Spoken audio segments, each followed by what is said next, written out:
त्या काळामध्ये खूप मारामाऱ्या व्हायच्या गावामध्ये. गावगुंडी असायची. मग कुस्तीच्या आखाड्यात गेलो. आणि तिथून कुस्तीला सुरुवात केली. पण 1979 साली पहिलं सुवर्णपदक नाशिक जिल्ह्याला मी मिळवून दिलं त्याच्या मैदानावरती.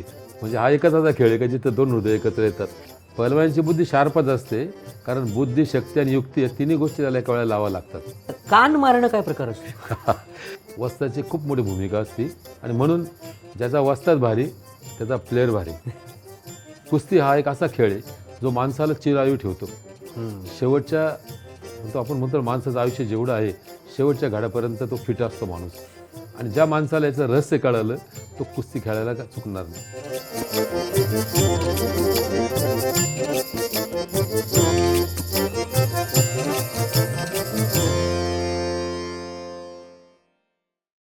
नमस्कार मंडळी. जाई काजळ निर्मित आणि स्मृतिगंध प्रस्तुत आभाळाची माणसं पर्व दुसरं अर्थात ज्योतीने तेजाची आरती या आपल्या विशेष कार्यक्रमात मी कौस्तुभ दिवाण पुन्हा एकदा तुम्हा सगळ्यांचं खूप खूप मनापासून स्वागत करतो. आणि मंडळी, आज आपण जो विषय चर्चेला घेणार आहोत तो विषय आत्तापर्यंत आपल्या या आभाळाची माणसं या कार्यक्रमामध्ये कधीच चर्चेला आलेला नव्हता. त्यामुळं त्याच्याबद्दल मला तर उत्सुकता आहेच आहे. मंडळी, क्रीडा, खेळ, स्पोर्ट्स ही आपल्या आयुष्याची एक खूप मोठी गरज असते आणि आपल्या सामाजिक जीवनाचं सुद्धा ते एक अविभाज्य अंग आहे. पण थोडं विचार केला ना आपण डिटेलमध्ये तर आठवून बघा बरं की उत्क्रांतीच्या काळापासून माणसाला गवसलेला पहिला खेळ कुठला असेल तर तो होता कुस्ती. हो, कारण त्या काळात काही दुसरी आयुधं नव्हती, कुठली साधनं नव्हती आणि एकमेकांवरती वर्चस्व प्रस्थापित करण्यासाठी जी काही शारीरिक चढाओढ व्हायची त्याच्यातूनच तर कुस्ती निर्माण झाली. आणि ह्या कुस्तीमध्ये आपल्या भारताचं खूप पूर्वीपासून मोठं योगदान राहिलेलं आहे. या कुस्तीला आपल्या भारतीय संस्कृतीमध्ये मल्लविद्या म्हटलं गेलं. रामायणात, महाभारतात म्हणजे त्या काळापासून कुस्तीचे असंख्य उल्लेख आपल्या संस्कृतीमध्ये सापडतात. तर कुस्ती या विषयावरती चर्चा करण्यासाठी आज आपल्यासोबत जी व्यक्ती आलेली आहे ते स्वतः एक प्रथितयश आणि यशस्वी पैलवान राहिलेले आहेत आणि आज ते कित्येक नवोदित पैलवानांचे वस्तादसुद्धा आहेत. तर आज आपल्यासोबत आहेत पैलवान गोरखनाथ उर्फ नाना बलकवडे. नाना, तुमचं खूप खूप मनापासून स्वागत आमच्या स्टुडिओमध्ये. आणि आज कुस्ती या विषयावरती चर्चा करण्यासाठी तुम्ही खास नाशिकहून इथपर्यंत आलेला आहात, याबद्दल खरंच तुमचे मनापासून आभार. आणि कुस्ती या विषयावर बोलण्यासाठी तुम्ही वेळात वेळ काढून कुठूनही येणार ही आम्हाला खात्री होतीच, म्हणून तुम्हाला हक्कानं बोलवलं आहे. कसं वाटतंय आज इथे आल्यावर? खूप बरं वाटतंय की कुस्ती या खेळाला आपण चालना देत आहे, त्यामुळे खूप मनाशी आनंद होतोय मला. सगळ्या प्रेक्षकांना मला हे आवर्जून सांगावंसं वाटेल की नानांनी त्यांच्या कुस्तीच्या कारकिर्दीची सुरुवात पैलवान म्हणून 1972-73 सालाच्या दरम्यान केलेली होती. त्याच्यानंतर त्यांना अनेक पुरस्कारसुद्धा मिळालेले आहेत. व्यसनमुक्ती पुरस्कार, डॉक्टर बाबासाहेब आंबेडकर दलित मित्र पुरस्कार, लोककल्याण पुरस्कार, याचबरोबर शिवछत्रपती राज्य क्रीडा पुरस्कार, मॅग्नम फाउंडेशनचा पुरस्कार, अशा असंख्य पुरस्कारांनी नानांचा सन्मान केला गेलेला आहे. नानांनी नाशिक जवळच्या भगूर या ठिकाणी स्वातंत्र्यसैनिक नरसिंगराव लक्ष्मणराव बलकवडे आंतरराष्ट्रीय क्रीडा संकुल या संस्थेची 1986 साली स्थापना केली आणि आज ती संस्था खूप मोठ्या प्रमाणावर नावारूपाला येते. असंख्य खेळाडू तिथे प्रशिक्षण घेत आहेत. नाना, ह्या एवढ्या मोठ्या कामगिरीबद्दल, एवढ्या मोठ्या कर्तृत्वाबद्दल सगळ्यात पहिले म्हणजे तुमचं अभिनंदन आणि आमच्या सगळ्यांतर्फे तुमचे खूप खूप आभार. कारण तुमचं कार्य आम्ही स्वतः बघितलेलं आहे जवळून. माझा आणि नानांचा संपर्क कसा आला हेही मला सांगायला आवडेल की काही 2-1 वर्षांपूर्वी आम्ही सोनी मराठीसाठी तुझं माझं सपान ही मालिका करत होतो आणि त्या मालिकेची गोष्टच एका पैलवानाची गोष्ट होती. आणि ती आम्ही नाशिकला चित्रीकरण ठरवल्यानंतर आम्ही नानांकडे गेलो, त्यांच्या अकॅडमीमध्ये चित्रीकरण करायचं ठरवलं आणि ती 2 वर्ष आम्ही नानांसोबत जी काही धमाल केली आहे, जे काही शिकलो आहे तेच आज तुमच्यासमोर मांडण्याचा माझा प्रयत्न असणार आहे. तर नाना, तुम्ही जसं मी म्हटलं तसं 1972-73 साली तुम्ही पैलवान म्हणून सुरुवात केली. मग पैलवान व्हायचं ही उर्मी आली कुठून? त्या काळामध्ये खूप मारामाऱ्या व्हायच्या गावामध्ये. गावगुंडी असायची आणि तब्येत जर चांगली नसेल तर गावामध्ये वावरता येत नव्हतं. आणि मग असं वाटलं, वडील व्यायाम करायचे पण मग व्यायामाची सवय लागली आपोआप. पण व्यायामाची सवय आल्यावर ताकद वाढल्यावर ते करायचं काय? मग कुस्तीच्या आखाड्यात गेलो. बरं, तिथून कुस्तीला सुरुवात केली. कुस्ती खेळता खेळता मग त्याला डेव्हलप करत गेलो. बरं. आणि मग बघितलं की कुस्ती खेळल्यानंतर आपलं नाव, शौहरत त्या मातीतनं काही ना काही भेटतं आहे. लोकांमध्ये लोक आदराने बघतात आपल्याकडं. म्हणजे सुरुवात मारामारीपासून झाली, पण त्याला सामाजिक स्वरूप प्राप्त झालं नंतर. वा. आणि मग कॉलेज शाळेचं सबली स्पर्धा, कॉलेज जीवनामध्ये खऱ्या अर्थाने कुस्तीला सुरुवात झाली. अच्छा. बिटको महाविद्यालयामध्ये कॉलेजला गेलो आणि पहिली स्पर्धा खेळलो. पहिली कुस्ती हरलो. बरं. पहिली कुस्ती हरलो. नंतर विचार केला की आपण कुस्ती का हरलो आहे, आणि त्याच्यावरती खूप अभ्यास केला. आणि त्यावेळेला माझे सर होते, कुशारे सर म्हणून. त्यांनी मला सांगितलं, अरे तुझ्यात एवढी ताकद आहे, गावाकडचा पोरगा आहे, दांडगट आहे, तुला खेळायला काय प्रॉब्लेम आहे. आणि मग तेव्हापासून मी निश्चय केला की आपल्याला जिंकायचं आहे. कुस्ती जिंकण्याकरता खेळायची, हारायकरता नाही. मग रात्रंदिवस प्रॅक्टिस केली. रोज सकाळी 3 तास आणि संध्याकाळी 3 तास पूर्ण वेळ सराव करायचं. आणि 6 महिन्यामध्ये ज्या मुलाने मला हरवलं होतं, त्याच मुलाला 6 महिन्याच्या अंतर स्पर्धेमध्ये त्याला हरवलं. आणि मग तिकडून माझ्या कुस्तीला वाटचाल झाली. क्या बात आहे.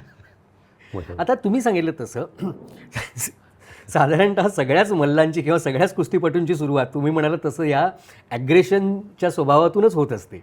मग ह्याच्यात ताकद आहे, स्वभाव आहे, मग ह्याला चांगली वाट देऊया असं म्हणूनच वस्ताद नवीन पैलवानांना हेरतात आणि त्यांना कुस्तीच्या आखाड्यात उतरवून त्यांना तालीम देऊन त्यांना पैलवान बनवण्याला सुरुवात करतात.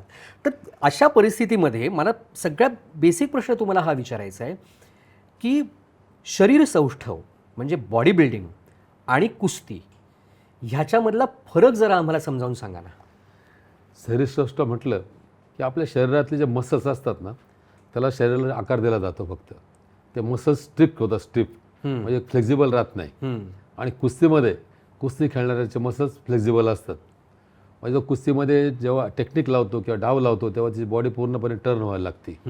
आणि बॉडी बिल्डिंगच्या शोमध्ये बॉडीचे मसल्स आपल्याला दाखवावे लागतात. त्याच्यातला हा सगळ्यात मोठा फरक आहे. कुस्ती खेळणारा बॉडी बिल्डिंग करू शकतो, पण बॉडी बिल्डिंग खेळणारा कुस्ती करू शकत नाही, कारण त्याची बॉडी स्ट्रिप्ट असते आणि त्याला टेक्निक करता येत नाही.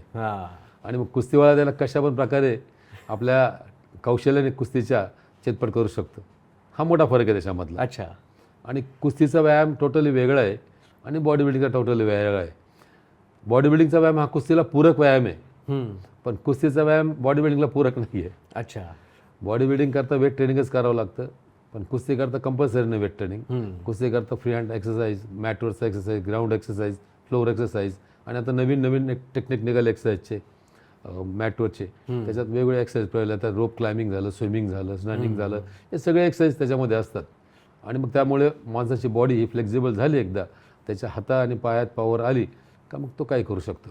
मग तुम्ही तुमच्या सुरुवातीच्या काळात कुठल्या कुठल्या व्यायाम प्रकारांपासून सुरुवात केली होती? सुरुवातीला मला शिकवायलाच कोणी नव्हतं.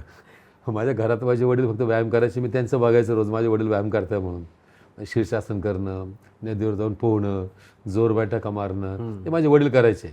वडील कुस्ती खेळत नव्हते जास्त म्हणजे खेळतच नव्हते. काम होतं वडिलांचं स्वतंत्र सैनिक असल्या कारणाने, आणि घरची परिस्थिती नॉर्मल होती, अशी खूप अशी चांगली नव्हती.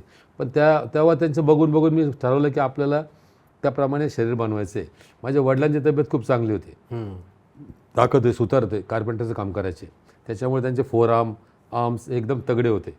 ते बघून मला नसतं वाटायचं का आपले पण दंड असे झाले पाहिजे. आणि मग ते सुरू केल्यानंतर मी हळूहळू ती सुरुवात केली व्यायामाला. मग त्यांच्या याच्याप्रमाणे मी जोर, बैठका, नाडा, रोप क्लाइम्बिंग करायचं, स्विमिंग करायचं, 1 तासभर नदीवर जाऊन, हे सगळ्या ॲक्टिव्हिटी राबवल्या. सगळ्यात महत्त्वाचं म्हणजे जी आमची दारणा नदी आहे, म्हणजे स्वातंत्र्यवीर सावरकरांची जन्मभूमी, जिथे जन्म झाला तिथं भोगोरला, तिथे प्रत्येक माणसाला स्विमिंग करता येते, पोहता येतं, कारण नदीच्या आमच्या गावाला लागून मोठी अशी दारणा नदी म्हणतात त्याला, सेंटर आहे मोठं. त्याच्यात पोहायला शिकलो खूप मोठ्या प्रमाणामध्ये मी. आणि खूप 2-2, 3-3 तास नदीमध्ये पाण्यात असायचं. त्यामुळं स्विमिंगमुळे स्टॅमिना वाढला, रनिंगमुळे स्टॅमिना वाढला, आणि रोप क्लाइम्बिंग आणि मातीचा हौदा असायचा खोदण्याकरता पावड्याने, तो हौदा खूप खोदायचा मी. त्यामुळे माझे शोल्डर आणि विंग्स एकदम तगडे झाले. त्याच्यामुळे तगड्यामध्ये खूप ताकद आली, त्याच्यामध्ये जान आली. हात कधीच थकत नव्हते, आणि कुस्तीला हात ज्याचे थकत नाही तो कुस्ती किती पण खेळू शकतो. आणि म्हणून तेव्हापासून ते सुरू करून एक्सरसाइज एकामागे एक ते चालू केलं. आणि नंतर त्याला मग स्वरूप दिलं व्यायामाचं, का सकाळच्या सेशनला काय करायचं, संध्याकाळच्या सेशनला काय करायचं, त्याला रूप दिलं. आणि मग कुस्तीचं खऱ्या अर्थाने ट्रेनिंग चालू केलं. मग हप्त्यातला प्रोग्राम ठरवला, 1 दिवस रेस्ट देणं, बॉडीची मालिश करणं. आणि मग सोमवारी आपण काय करायचं, आज रनिंग केलं तर मग संध्याकाळच्या वेळा फक्त फ्री हँड प्रॅक्टिस करायची. मग मंगळवारी काय करायचं, पकड करून कॉन्स्टंटली कोणाबरोबर प्रॅक्टिस करायची. आणि मग संध्याकाळी काय करणार, परत टेक्निकचं प्रॅक्टिस करणार, असं टेक्निकल अल्टरनेटिव्ह दिवसांप्रमाणे प्रॅक्टिस चालू केली. आणि मग जेव्हा खेळत गेलो, राष्ट्रीय स्पर्धा खेळलो. मग सगळ्यात पहिलं स्पर्धा आमच्या बिटको कॉलेजला मी GS होतो, जनरल सेक्रेटरी, आणि बिटको कॉलेजच्या मैदानामध्ये महाराष्ट्र केसरी कुस्ती स्पर्धा घेतली. त्यावेळेला विजय मोहिते पाटलांचे आणि जयंत पाटलांचे वडील राजारामभाऊ पाटील हे अध्यक्ष होते कुस्तीचे आमच्या, आणि मामासाहेब मोळ सेक्रेटरी होते बघायचे. तर अधिवेशन नाशिक रोडला घेतलं, आणि नाशिकच्या म्हणजे कुस्तीगीर परिषद स्थापन झाल्यापासून नाशिकला कुठलंच सुवर्णपदक भेटलेलं नव्हतं. पण 1979 साली पहिलं सुवर्णपदक नाशिक जिल्ह्याला मी मिळवून दिलं तिथे त्या मैदानावरती. आणि त्यावेळेला 1 लाख लोक तिथे ते कुस्ती बघण्याकरता होते, नवे जुने, आणि कॉलेज होतं ना, आणि कॉलेजच्या मुलांनी अक्षय डोक्यावर घेतलं. आणि मग तेव्हापासून मी ठरवलं की या कुस्तीने आपल्याला खूप प्रेम दिलेलं आहे लोकांमध्ये. मग सुरू केली कुस्तीला जोरात तयारी. त्याच्यानंतर मी 12 राष्ट्रीय स्पर्धा खेळलो, 3 वेळा महाराष्ट्र चॅम्पियन झालो. त्यानंतर आंतरविद्यापीठ स्पर्धेमध्ये 5 वेळा सुवर्णपदक घेतलं पुणे विद्यापीठाचं. आणि मग कॉन्स्टंटली ते करत गेलो. पण मी करत असताना मी सगळं ऑल इंडिया फिरलो एकर कुस्ती खेळताना. माझ्या असं लक्षात आलं की आपल्याला इथे काहीच भेटत नाही, आपण मातीवर प्रॅक्टिस करतो आणि तिथे जाऊन मॅटवर खेळावं लागतं. मग माझ्या डोक्यात संकल्पना आली की आपण आपल्याला जे भेटलं नाही ते समाजाला आपण कसं काय देऊ शकतो. एक कॉलेज जीवनामधूनच शिकलो मी मग. आणि मग त्याचे काय म्हणतो इफेक्ट डोक्यावर होत गेले हळूहळू, स्टेप बाय स्टेप. आणि 1976 ते 27 दरम्यान SM जोशींचं मोठं आंदोलन चालू होतं महाराष्ट्रामध्ये. त्या आंदोलनामध्ये मोठे मोठे जे वक्ते होते त्यांच्याबरोबर संपर्क आला. म्हणजे त्याच्यामध्ये ज्या वेळेला जॉर्ज फडणवीस इकडे कामगारांचं आंदोलन, मधु दंडवतेंचं तिकडे, त्यावेळेला तुम्ही विद्यार्थी दशेत होतो. आणि मग त्यावेळेला मी GS असताना माझा संपर्क कुमार सप्तऋषी पुण्याचे त्यांच्याबरोबर आला. मग ते म्हटले यार तू ते सामाजिक कार्य करतो तर आमच्याबरोबर काम कर. पण कॉलेजचे फोर्स होता, मी म्हटलं मला इकडे वेळ देता येणार नाही, मी इथेच काय करायचं ते करतो. मग तिथेच करून सुरुवात केली त्या याच्यामध्ये थोडं पॉलिटिकल सोशल लाईफमध्ये. आणि मग तेव्हापासून विद्यार्थ्यांचे प्रश्न सोडवणं, आणि त्याला जोड भेटली ती कुस्तीची. मग कुस्तीने मला जे दिलं, लोकांमध्ये इज्जत दिली, लोक शब्दाला मान द्यायला लागले, गव्हर्नमेंटचे लोक किंवा पोलीस डिपार्टमेंट त्याच्या लिडरशिपमुळे घाबरायला लागलं का याच्या मागं विद्यार्थ्यांची संख्या खूप आहे. त्यामुळे तो स्टॅबिलिटी खूप मोठी आली. आणि घराघरात कुस्तीमुळे पोहोचलं. कुठे गेलं का मला कसं व्हायचं, गोरखसारखं व्हायचं असे लोक म्हणायला लागले. मग ते एक वेगळं स्टेटस, म्हणजे तेव्हा कुस्ती खूप पॉप्युलर होती खेड्यापाड्यामध्ये, ते एक वेगळं स्टेटस म्हणायला मिळालं. आणि मग कुस्तीची कशी सेवा करतात ते बघितलं मी त्यानंतर. वा वा वा, तुम्ही जी कुस्तीची प्रोसेस सगळी सांगितली त्याच्याकडे मी येणारच आहे. पण आम्ही सामान्य माणसं काही अगदी बेसिक वाक्प्रचार ऐकून असतो, तर त्याबद्दल मला आधी तुमच्याकडून जाणून घ्यायला आवडेल. सगळ्यात पहिला प्रकार तुम्ही आता म्हणाल ते हौद खोदणं, ते काय असतं नक्की? म्हणजे मी रिसर्चसाठी तुमच्याकडे जेव्हा आलो होतो त्यावेळेला तुम्ही मला ते सगळं दाखवलं होतं की ती माती उपसायची, तूप कालवायचं त्या मातीमध्ये, परत ती काय पाठीवरती ती फळी घेऊन ती अख्खी फ्लॅट करायची. काय प्रोसेस असते ती, आणि ती कशासाठी महत्वाची असते पैलवानाच्या जडणघडणीमध्ये? काय असतं, माती आपण लाल माती असते ती, अंताने त्याच्यात काहीच भेसळ गेलेली नसते, साधी माती असते ती. मग माती आणल्यानंतर तिचे आपण म्हणतो तिला सॉफ्ट करणं, ती शरीराला बाधक होणार नाही अशा प्रकारची तयार करायची असली का मग तिला तेल मारतो, त्याला तुपाचा वे टाकतो, दही टाकतो, त्याच्यामध्ये लिंबाचा पाला असतो तो टाकतो, हळद टाकतो, असे वेगळे जे आयुर्वेदिक म्हणतो आपण ना त्या गोष्टी त्यात टाकून त्याला हौदाने खोदणं. म्हणजे आपण शेतात जसं वावर खणतो ना तसं ते हौद खणतो आपण. पण त्या खोदाईमुळं सगळ्या शरीराला व्यायाम मिळतो. आणि खोदल्यानंतर ती जी फळी असते ओढतो आपण बैलासारखं ना, ते बैलासारखं ओढल्यावरती पायात आणि खांद्यात फुल ताकद येते. आणि म्हणून ती कशी गोल गोल फिरत असते हौदामध्ये. म्हणजे बेसिक त्यावेळेचा व्यायाम होता जुन्या काळातला हा. पण टेक्निक जसं बदलत गेला तसं व्यायाम बदलत गेला. मग तो टेक्निक, बेसिक टेक्निक कुस्ती ती होती त्यावेळेला. जोर, बैठका, हौद खोदणे, नाडा मारणे आणि नाडा ओढणे ह्याच्यामध्ये. आणि मगदुला एक हा प्रकार असा आहे का त्याच्यामध्ये शरीराला पूर्ण पिळून निघते बॉडी. त्या मगदुलामुळे खांदे, पोट सुटत नाही, त्याच्यामुळे पोट एकदम स्ट्रिप्ट होतं आणि खांद्यांमध्ये खूप ताकद आहे त्याच्यामुळे. आणि माणसाचे मनगट जे म्हणतो ना, मनगट, ज्याच्या मनगटात जोर तो सगळ्यात चौरावर मोड तसा प्रकार लक्षात घ्या. त्या मगदुलामुळे हातामध्ये खूप ताकद येते. आणि मगदूल हा फक्त जुन्या काळापासून चाललेला व्यायाम आहे. त्यामुळे तो सगळ्यात बेस्ट व्यायाम शरीराला आजही सगळ्यात भारी व्यायाम मगदुलाचा. म्हणजे अगदी पुराण काळामध्ये जी गदा युद्ध होती तिथेच मग त्या गदेची प्रॅक्टिस म्हणूनच मुदगल वापरली जायची ना त्यावेळी. हो. आणि हा काय कान मारणं काय प्रकार असतो?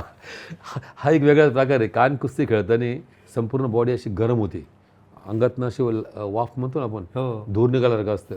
आणि खेळता खेळता ज्यावेळेला बॉडी गरम होती, रक्त ब्लड सर्क्युलेशन जोरात होतं, आणि त्यावेळेला जर कानावर असा इथला हाताचा फटका जोरात बसला की ते रक्त गोठतं तिथे, आणि मग ते कानाची गाठ तयार होते. आपण नाही म्हणतो रक्त गोठलं गाळ, ते गोठलं कान तयार होतं, आणि कालांतराने ती गाठ ही झाली का तो कान कडक होऊन जातो.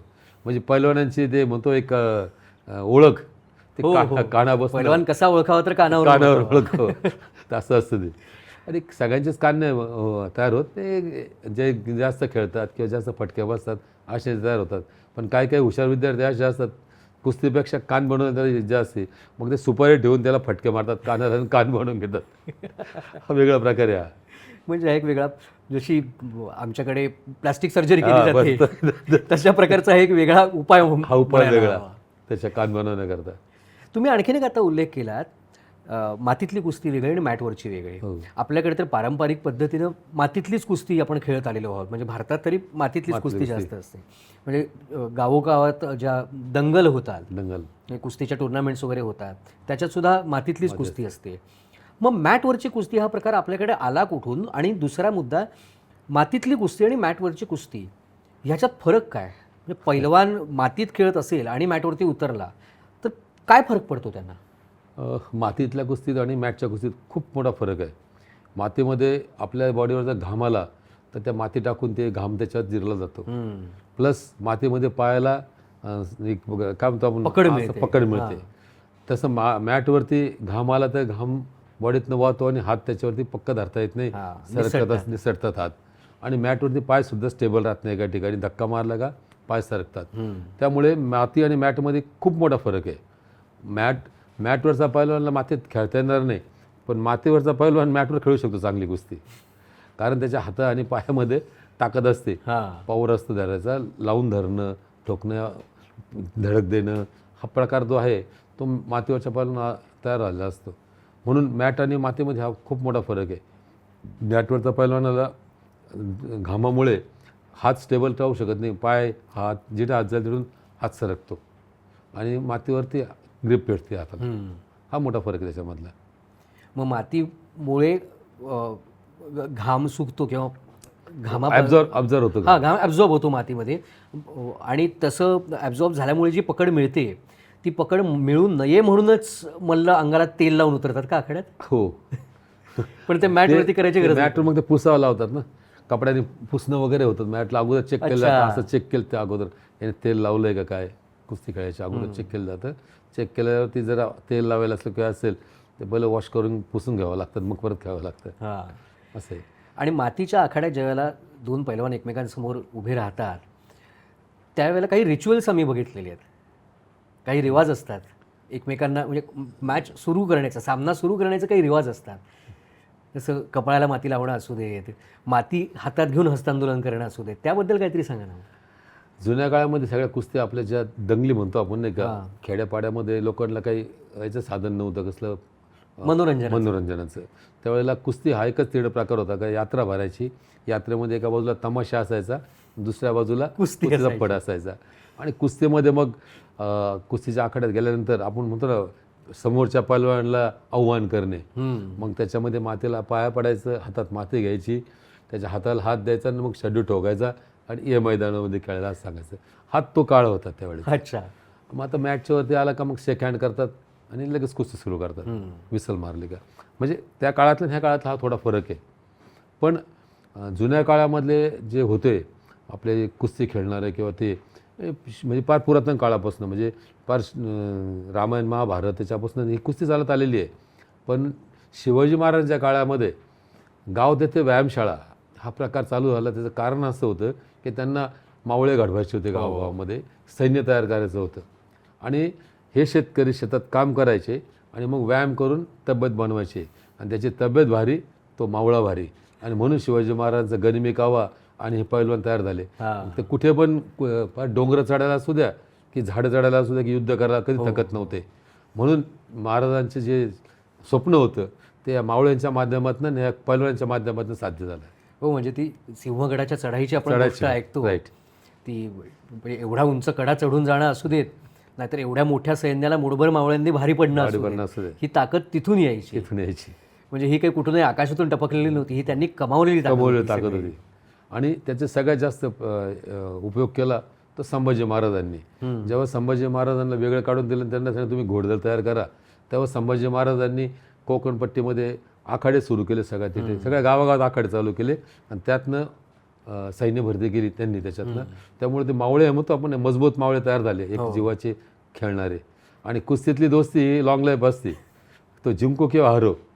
एकदा कुस्ती झाली का म्हणतो ना आपण, हृदयाला एकदा लागलं म्हणजे हा एकच असा खेळ आहे का जिथं दोन हृदय एकत्र येतात. बरोबर आहे, एकमेकांचा जीव एकमेकांच्या हातात असतो. एकच येतात. त्याच्यामुळे ती दोस्ती हरू किंवा जिंको, पण ती दोस्ती कायम टिकते. वा. आता तुम्ही हे 2 प्रकार सांगितलेत, मातीतली कुस्ती, मॅटवरची कुस्ती. तर आणि एक फरक मला तुम्हाला विचारायला आवडेल की पॉईंट्सची कुस्ती काय असते आणि चितपटीची कुस्ती, हे काय प्रकार आहेत 2? चितपट म्हणलं की एकाच वेळेला दोन्ही शोल्डर टेकले मातीवरती किंवा मॅटवरती का चितपट होती, त्याला बाय फॉल म्हणतात. कुस्ती झाली बायने खाली. आणि पॉईंटवरची कुस्ती म्हणजे आपण एखाद्या पैलवानाला खाली धरून आणलं का त्याला 2 पॉईंट मिळतात, त्याला 1 पॉईंट मिळतो. त्याला डेंजरमध्ये नेलं म्हणजे 1 खांदा लागला का 2 पॉईंट मिळतात. आणि परत हवेतनं त्याला खाली टाकला का 4 पॉईंट भेटतात. परत फ्रंट पॅक धरला आणि उलटा फेकला असा हवेमध्ये का 5 पॉईंट भेटतात. असे 10 पॉईंटचा फरक झाला का कुस्ती बाय फॉल जाते. आता हा नवीन नियम आहे आता ऑलिम्पिकचा. कारण ऑलिम्पिक जेव्हापासून मेडल भेटायला लागले तेव्हापासून कुस्ती फास्ट होत गेली, बदलत गेली. जुन्या काळामध्ये कुस्ती तासोनतास चालायची, धक्का मार, हे टाक, माथे टाक खेळायची. पण कुस्तीला ऑलिम्पिकमुळं फास्ट गेम म्हणून तयार मिळाली. आता 3-3 मिनिटाच्या 2 राऊंडमध्ये कुस्ती संपवावं लागते. तुम्ही आता जी गुणांकन पद्धत सांगितली की मॅटवरती पॉईंट्सवरती खेळलं जातं आणि मातीमध्ये चितपटीची पैज असते, म्हणजे तिथे आपल्या गावाकडच्या दंगली असतात त्याच्यामध्ये तुम्ही म्हणाल तसं तासनतास पूर्वी चालू राहायच्या. मग ते तासनतास कुस्ती खेळत राहण्या इतका स्टॅमिना येण्यासाठी तसा खुराकही महत्त्वाचा आहे. खुराक महत्त्वाचा. मग पैलवानांच्या खुराकाबद्दल जरा आम्हाला सांगा ना. खुराक म्हटलं की शेवटी एक आपण म्हणतो ना, एक मोठा पैलवान पोचणं म्हणजे एक हत्ती पोचण्यासारखं असतं. हो. पैलवानच्या खाण्याकरता जे जे डाएट्स लागतात त्याच्यामध्ये सगळ्यात महत्त्वाचा डाएट आहे दूध, बदाम. जे आपण सुकामेवा जो म्हणतो तो खूप महत्त्वाचा आहे, ज्याच्यातनं बॉडीत एनर्जी आणि खेळायचं ताकद तयार होती. आपण त्याची बदामाचे एक थंडाई प्रकार आहे. बॉडीमध्ये हीट उष्णता वाढली की आपण ते थंडाई कंपल्सरी घेतो बदामाची. म्हणजे प्रत्येकाच्या डायजेशन सिस्टमवर ते अवलंबून असतं, तो किती बदामामध्ये थंडाई पिईल. आता 100 बदामापर्यंत मुलं थंडाई पितात एका वेळेला. आणि बदामाचं म्हटलं का त्याच्यामध्ये बदाम, सोप, साखर, वेलची, गुलाब पाणी हे सगळं टाकून मिक्सरमध्ये म्हणा, इथं मिक्सरमध्ये करतात, पण बाकीच्या आखाड्यांमध्ये पाटा आणि वरवंटा सारखा ती कुंडी असते, त्या कुंड्यामध्ये करतात. त्यात दोन्ही काम होतं, हाताचा व्यायाम पण व्हायचा आणि थंडाई पण बनवली जायची. जुन्या काळात तो उपयोग तोच होता त्याच्यावाला करा थंडाईचा. पण त्या थंडाईमुळे बॉडीमध्ये एनर्जी तयार होते सगळी. आणि हा एक प्रकार झाला कोणता याचा. त्याच्यानंतर फ्रूट्स येतात, मग त्याच्यामध्ये फळाहार असतो. फळांमध्ये जे जे आपल्याला बॉडीला युजलेस आहे त्याच्यामध्ये प्रोटीन्स, विटामिन्स किती असतात ते प्रपोर्शन ठरलं असतं बॉडीचं.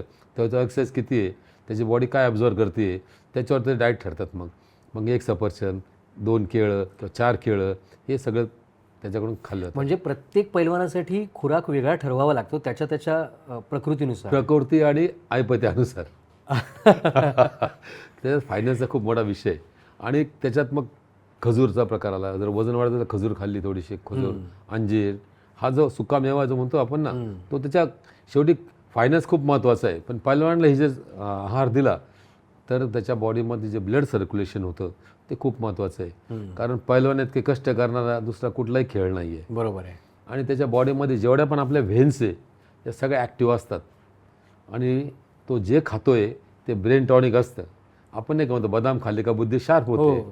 पैलवानची बुद्धी शार्पच असते, कारण बुद्धी, शक्ती आणि युक्ती या तिन्ही गोष्टी त्याला एका वेळेला लावा लागतात.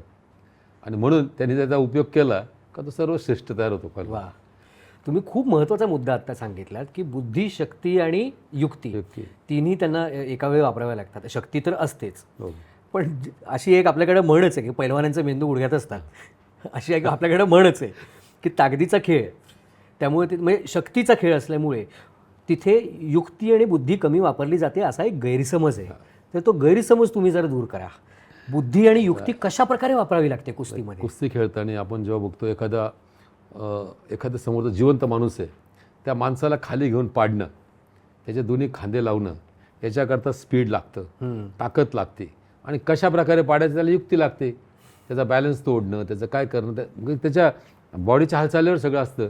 आणि हा सगळा नजरेमधून खेळ असतो, काय करतो या समोरचा माणूस, त्याची स्टँडिंग पोझिशन, त्याचा पैत्रा, त्याचं धरणं, हे सगळ्यावर असतं. आणि आपलं स्पीड, याच्यावर सगळ्या गोष्टी अवलंबून असतात. आणि पैलवानाकडे, ज्या पैलवानाकडे तिन्ही गोष्टी एकत्र आल्या, तो पैलवान श्रेष्ठ तयार होतो लगेच ताबडतोब. आणि ह्या सर्व गोष्टी करण्याकरता त्याला डाएट, व्यायाम, अनियमितता आणि पथ्य पाळणं. आणि पैलवान हा एकदम आदरमय असतो. त्यांनी आपल्या स्वतःचं डोकं वापरलं तर सगळ्यात हुशार प्राणी जर कोणी असेल तर पैलवान असेल, लक्षात घ्या. जुन्या काळामध्ये आपण सांगायचं इंजिनियर नव्हते, पण पूल बांधलंच ना पैलवानांनी. बाली सुग्रीचं युद्ध झालं, पैलवानच होते तिथे. असे अनेक उदाहरणे मोठे मोठे, म्हणजे जिथे कष्टाचं काम आलं ते पैलवानांनी केलं. आणि कष्टाचं काम केलंच, पण बुद्धीचं कामसुद्धा पैलवानांनी केलेलं आहे. आपले अनेक मंत्री, अनेक सायंटिस्ट, हे सगळे पैलवानच होऊन गेलेले आहे. कारण जेवढं पण ब्रेन टॉनिक लागतं ते बदामापासून आणि फ्रूट्सपासून तयार होतं, आणि ते पैलवान नियमित घेतात. फक्त त्यांनी त्याचा वापर केला पाहिजे, हे महत्त्वाचं आहे. त्यांना गुरु चांगला असला का तो वापर करून घेतो. याचं जिवंत उदाहरण मी स्वतः बसलेलो आहे. MCOM, LLB, DLW, MPED एवढं एज्युकेशन घेतलं मी आयुष्यामध्ये. आणि माझे दोन्ही मुलं, दोघं इंटरनॅशनल खेळलेले. एक पायलट आहे, दुसऱ्याने MBA फायनान्स केलं आहे अमेरिकेला. दोघं पैलवान होते, नॅशनल गोल्ड मेडलिस्ट आहे. डोक्याचा वापर केला तर पायलट झाला. सगळ्यात अवघड परीक्षा पायलटची, तो आता कमांडर झाला. म्हणजे फरक आहे हा. तुम्ही तुमच्या बुद्धीचा वापर केला का तो समाजामध्ये माणूस मोठा होतो, नेतृत्व तयार होतं. आणि जुन्या काळामध्ये आपण बघितलं असेल, संभाजी महाराजांचं तुम्हाला जिवंत उदाहरण सांगतो की 16 भाषा अवगत असणारा, आज वाघाचा जबडा फाडणारा, म्हणजे 120 लढाई लढून एकही लढाई न हरणारा, 40 दिवस मृत्यूशी झुंज देणारा, या जगातला एक तरी योद्धा आहे का दाखवतोय मला. पैलवान होता म्हणूनच केलं त्यांनी. म्हणून सर्वात श्रेष्ठ हा पैलवानच आहे समाजामधला, आणि तो समाजाचं नेतृत्व करू शकतो. म्हणजे तुम्ही आता ह्या ज्या सगळ्या गोष्टी सांगितल्या, त्याच्यामुळे एकतर 2 गैरसमज असे खाडकन आमचे धुवून निघालेले आहेत. एक म्हणजे कुस्ती आणि पैलवानकी हा फक्त ताकदीचा खेळ नाही आहे, इथे बुद्धीही आणि युक्तीसुद्धा तेवढीच कामाची असते. आणि दुसरी गोष्ट, डाएट हे फक्त वजन कमी करण्यासाठी नसतं. शरीराला व्यवस्थित पोषण द्यावं, त्याचा आकार, त्याची ढब आणि चपळता, या सगळ्या गोष्टींमध्ये सुद्धा डाएटची पथ्य खूप कामाची असतात. पण डाएट म्हणजेच खुराक. ह्या 2 गोष्टी आज तुमच्याकडून खूप महत्त्वाच्या आम्हाला शिकायला मिळाल्या आहेत. आता तुम्ही बोलता म्हणालात की ह्या सगळ्यामध्ये सगळ्यात मोठा वाटा असतो गुरुचा. त्या गुरुला आपल्या कुस्तीच्या भाषेमध्ये वस्ताद म्हणतात. आता ही सगळी परिभाषा खरं सांगायचं तर मंडळी आपल्याकडे भाषेच्या सरमिसळतेतूनच आलेली आहे. कारण आपल्या मूळ भारतीय संस्कृतीमध्ये कुस्ती हा शब्दच नाही आहे, ती होती मल्लविद्या. पैलवानाला आपल्याकडे मल्ल म्हटलं जायचं. आणि त्यालाच पूरक जे खेळ नंतर विकसित झाले, तो मल्लखांब झाला किंवा कबड्डी सुद्धा त्याच्यातूनच निर्माण झाला. कबड्डी, आट्यापाट्या वगैरे जेवढे पण खेळ, विट्टी दांडू, लंगडी, हे त्यातूनच उत्पन्न झालेले खेळ, त्याच्यातूनच उत्पन्न झालेले खेळ. तर आपल्याकडे मुळात ही मल्लविद्या होती. परकीय आक्रमणानंतर मिडल ईस्टमधल्या ज्या भाषा, फारसी भाषा असेल, अरबी भाषा असेल, यांचा जेव्हा प्रभाव आपल्याकडे आला तेव्हा पहिलवान हा शब्द तिथून आलेला आहे. कुस्तीवरून कुस्ती आपल्याकडे, पर्शियन शब्द. पर्शियन शब्द आहे कुस्ती. पण ह्या सगळ्या म्हणजे याच परंपरेतून आपल्याकडे गुरुजींचे वस्ताद झाले. उस्तादवरून कोच झाले. उस्तादवरून वस्ताद आणि वस्तादवरून आता कोच झाले. तर ह्या वस्तादांचा पैलवानाच्या जडणघडणीमध्ये केवढा मोठा वाटा असतो सुरुवातीपासून आम्हाला सांगा. म्हणजे मला कुस्ती खेळायची आहे आणि अगदी मला समजून चाला, माझ्यासारख्या शरीरयष्टीच्या, माझ्यासारख्या नाजूक शरीराच्या आणि नाजूक मनाच्या माणसाला जर कुस्ती खेळायची आहे आणि मी वस्ताद म्हणून तुमच्या पायाशी आलो की मला आता कुस्ती शिकवा तुम्ही, तर तुम्ही कशा प्रकारे सुरुवात करता? सर्वप्रथम त्याची मानसिकता तयार करावं लागेल का तुम्हाला कुस्ती खेळायची आणि कुस्तीपासून होणारे फायदे आणि तोटे त्याला सांगावं लागतील. कुस्ती तुम्हाला काय देऊ शकते, कुस्तीमुळे तुम्हाला काय फायदा होतो आयुष्यामध्ये. कारण कुस्ती हा एक असा खेळ आहे जो माणसाला चिरायू ठेवतो. शेवटच्या आपण म्हणतो माणसाचं आयुष्य जेवढं आहे शेवटच्या घाड्यापर्यंत तो फिट असतो माणूस. आणि ज्या माणसाला याचं रहस्य कळलं तो कुस्ती खेळायला चुकणार नाही. आणि म्हणून त्याला एकदा तुम्हाला कळलं की मला कुस्ती बसणे भेटणार आहे, हे तो माणूस आयुष्यभर करतो. आज माझं वय 69 चालू आहे, माझ्याबरोबरचे एकही माझ्याबरोबर स्टेबल राहणार नाही. तुमच्याकडे बघून कोणाचाही विश्वास बसणार नाही की तुमचं वय 69 नाही. नित्यनियमाने व्यायाम करणं, कुस्ती खेळणं, मुलांना शिकवणं हा नित्य नियम असल्या कारणाने सगळ्यात मोठं सुख जर असेल तर हे शरीर संपत्तीचं सुख आहे. पैसे अडका हे कुणाला कामं येत नाही, पण ही शरीराची संपत्ती माणसाला आयुष्यभर कामं येते. म्हणजे ज्यावेळेला माणूस दवाखान्यात जातो ना, बेडवर पडतो ना, तेव्हा त्याला कळतं की शरीराचं महत्त्व काय आहे ते. आणि सुखात सगळे असतात, दुःखात कोणी बरोबर नसतं. मग ते जवळचे असू द्या का लांबचे असू द्या. आणि म्हणून माणसाला सगळ्यात जास्त जर काळजी करायची असेल, प्रेम करायचं असेल सगळ्यात जास्त ते स्वतःवर करायचं. बाकी सगळं खोटं प्रेम आहे. सगळ्यात चांगलं जर खरी गोष्ट असेल एक आयुष्यातली तर स्वतःवर जास्त प्रेम करणं, शरीरावर प्रेम करणं, जे आपल्याला आयुष्यभर साथ देतं. वा. आणि ह्या शरीरामध्ये आपले जो आत्मा आहे किंवा जे आहे तो चांगल्या शरीरातच जास्त वेळ राहतो. घाण शरीर तो सोडून लवकर पळून जातो. आणि म्हणून शरीराची काळजी घेणं गरजेचं आहे. मला ही गोष्ट सांगायला आवडेल मंडळी की नाशिकच्या नानांच्या अकॅडमीमध्ये मी स्वतः बघितलेलं आहे, सगळ्या वयोगटातली मुलं मुली दोन्ही प्रकारची विद्यार्थी तुमच्याकडे शिकत असतात. हे आम्ही जेव्हा पहिल्यांदा अकॅडमीमध्ये गेलो त्यावेळेला नानांनी एका अशी सहज हाक मारली, हे इकडे. असं म्हणजे 3-1 वर्षाची छोटीशी इतकी गोड दिसणारी एक बाहुली आमच्यासमोर येऊन उभी राहिली. पटकन नानांच्या पाया पडून त्यांच्याकडे बघ उभी राहिली आणि नानांनी सांगितलं, चवडे मारून दाखव. आणि त्या मुलीनं ज्या उत्साहात आणि ज्या चपळाईनं आमच्यासमोर जवळजवळ 100 सपाटे मारून दाखवले एका श्वासात, ते बघून आम्ही सगळे अवाक राहिलो होतो. आणि खरं तर आम्हाला लाजच वाटली पाहिजे या सगळ्या गोष्टीची. आम्ही थोडं तरी स्वतःच्या शरीराकडे लक्ष द्यायला पाहिजे आपण सगळ्यांनी. पण एवढ्या लहान वयात मुलं तुमच्याकडे कुस्ती शिकायला येतात. मग तेव्हापासून आपण असाच विचार करूया की आता जे आपले प्रेक्षक बघतायत त्यांना पुढच्या पिढीला कुस्ती शिकवायची इच्छा झाली, म्हणून अगदी कोवळ्या वयातली मुलं तुमच्याकडे आली, तर कशा प्रकारे त्यांची सुरुवात तुम्ही करून देता? म्हणजे आता या वयात तरी मानसिकता तयार करणं वगैरे ही खूप पुढची स्टेज झाली. आणि लहान वयात सुद्धा कुठला मुलगा आला का त्याला त्या कुस्तीची आवड निर्माण होण्याकरता त्याला सगळे व्यायामाचे प्रकार समजून सांगावं लागतात. आणि कुस्तीपासून होणारे फायदे काय त्याला आयुष्यामध्ये ते एकदा त्या मुलाच्या डोक्यात बसलं, फीड झालं. आपण म्हणतो ना लहानपणीच मुलाला आपल्याला आकार देऊ शकतो, तर ते वय असतं.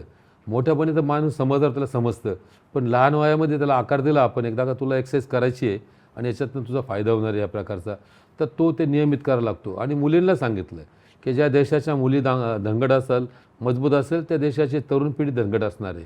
आणि देश जर घडवायचा असेल तर पहिल्या मुली घडल्या पाहिजे. त्या मुलींच्या डोक्यात ते एकदा बसलं की मला फिट राहायचं आहे आयुष्यामध्ये, त्यांना तेच सांगतो मी कायम का तुमचं लग्न झाल्यानंतर, मुलं झाल्यानंतर तुमच्यातली जी बॉडीतला जो एक कसदारपणा तो कल्लास होऊन जातो, तो तुम्ही जर मेंटेन नाही केला का तेवढं संपतं. मग माणूस तिथून रोग राहायला सुरुवात होती 40शी नंतर. आणि आयुष्य आपलं 60-70च्या पर्यंत फिट जर ठेवायचं असेल तर त्याला याची कंटिन्यूटी लागते एक्सरसाइजची. आणि मग ज्या मुली सुदृढ असतात त्यांच्याकडून जन्म होणारे जे मुलं असतात ना, ते आपण एक म्हणतो ना, जी जमीन सकस असते त्यातनं पीक पण चांगलं निघतं. तसंच आपल्या देशाच्या जर मुली सुदृढ असतील तर ती पुढची पिढी जी घडणारी आहे ती सुदृढ असणार आहे. आणि ती सुदृढ पिढीच या देशाला वाचू शकते. आणि म्हणून हे सगळ्या गोष्टी ज्या कुस्तीतून निर्माण झाल्या ना, तर हा एकच असा खेळ आहे का ह्या मर्दाने का म्हणतो आपण मजबूत तयार करणारा खेळाडू तयार होतो, जो कुठलाही खेळ खेळू शकतो. तुमच्या शरीरात एकदा ताकद आली का तुम्ही कुठलाही खेळ खेळू शकतात. मग त्यामुळं हे आयुष्यातलं सगळ्यात मोठं गणित आहे. वा. तुम्ही मावळे घडवण्याचा जो एक इतिहासाचा भाग सांगितलात त्याच्यामध्येच आता हे तुमचं विधान की जर स्त्रिया मजबूत असतील तर समाज मजबूत राहणार आहे, ही तर उदाहरणं आपण बघितलेलीच आहेत. जिजाऊ आऊसाहेब असतील किंवा ताराराणी असतील, झाशीची राणी असेल, लक्ष्मीबाई असतील, म्हणजे ह्यांना सगळ्यांना सुद्धा आपण म्हणतोच की त्यांना लहानपणी राजनीतीचे धडे तर दिले गेले होतेच, पण त्याचबरोबर युद्धनीतीचे धडे देत असताना त्यांना कुस्तीचाही भाग कदाचित शिकवलेला असेल. प्रश्नच नाही. ते कुस्ती शिकायची लढाईच करता येणार नाही ना. लढायचं असेल तर कुस्ती करावंच लागणार आहे. ज्या वेळेला 2 माणसांमध्ये युद्ध व्हायचं त्या काळामध्ये, त्यावेळेला काही बंदूक म्हणा किंवा त्या एवढं प्रमाण नव्हतं, तलवारीने लढायला लागायचं. आता तलवार असेल तरी समोरासमोर उभं राहून लढायचं आहे ना. आणि जर तलवार पडली किंवा ढाल पडली तर शेवटी हाताने ताकदीने लढायला असतं. त्यामुळे त्यांना कुस्तीचा सराव करावाच लागायचा कंपल्सरी. आणि म्हणून त्या काळातले तुम्ही मावळे बघा किंवा मुलं बघा, त्यांच्या डोक्यात एकच असायचं, मला व्यायाम करायचा आहे, तालमीत जायचं आहे. आणि त्या काळामध्ये सुद्धा जुने लोक जे वयस्कर असायचे ते तालमी जाऊन बसायचे आणि लहान मुलांना व्यायाम शिकवायचे का तू हे कर, जोर मार, बैठक मार, हे कर. हे संस्कार होते त्या काळातले. आणि ते आता हळूहळू ते काय म्हणतो मोबाईलच्या आणि टी व्हीच्या काळात ते उसत चालले. आणि तरुण पिढी बाजूला होत गेली याच्यापासून आणि समाज त्याच्यामुळे भरभरत चालला. शासनाला किंवा शासनकर्त्याची गरज नाही काही, हीच गरज आहे आपल्या समाजामध्ये जे काम करतात सोशल वर्कर, तर माझी पिढी पुढची चांगली घडली पाहिजे, ते आपल्याला करायचं आहे. त्यांना राज्य करायचं आहे, आपल्याला समाज घडवायचा आहे. हा फरक आहे दोन्हीमधला. बरोबर आहे.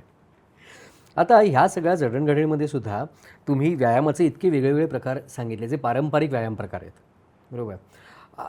आम्ही कित्येक वेळेला असं बघितलेलं आहे, पूर्वीचे जे मल्ल असायचे त्यांची शरीरयष्टी दिसताना तेवढी दिसत नसेल, म्हणजे आकर्षक दिसत नसेल, शरीर सौष्ठव नसेल तेवढं, पण तरी त्यांच्यात ताकद असायची.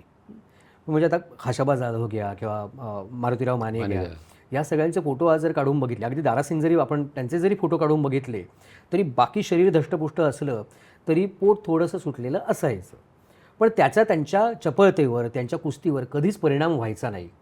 आणि आज जर आपण इंटरनॅशनल स्टँडर्डचे खेळाडू वगैरे बघतो, म्हणजे आज बाकीच्या खेळांमध्ये सुद्धा बघतो, सिक्स पॅक ॲब्स वगैरे ह्या एका दृश्यमानतेला सुद्धा महत्त्व आलेलं आहे. तर ह्याच्या मागे अर्थात तुम्ही म्हणाल तसे वेगळे वेगळे व्यायाम प्रकार पण आहेत. म्हणजे जेव्हा मसल स्टोन करायचं असतात त्यावेळेला वेट ट्रेनिंग त्याच्यामध्ये आलंच. तर आज पैलवान व्हायचं असेल एखाद्या नवीन मुलाला, तर त्यानं कशावरती जास्त भर द्यावा, कुठल्या व्यायाम प्रकारावर जास्त भर द्यावा? आता कुस्ती आणि मॉडर्न एक्सरसाइज हे दोन प्रकार आता एकत्र आलेले आहे. मी ज्यावेळेला कुस्ती खेळत गेलो, सगळं जग फिरलं कुस्ती खेळताना. माझ्या असं लक्षात आलं की फक्त कुस्ती जोर बैठका किंवा हौदामध्ये करून होणार नाही. आणि मग मी सगळीकडचा अभ्यास करून हे जे सेंटर चालू केलेलं आहे, शासनाचा कुठल्या रुपयाचा 1 रुपयाचं मदत न घेता उभं केलेलं सेंटर आहे.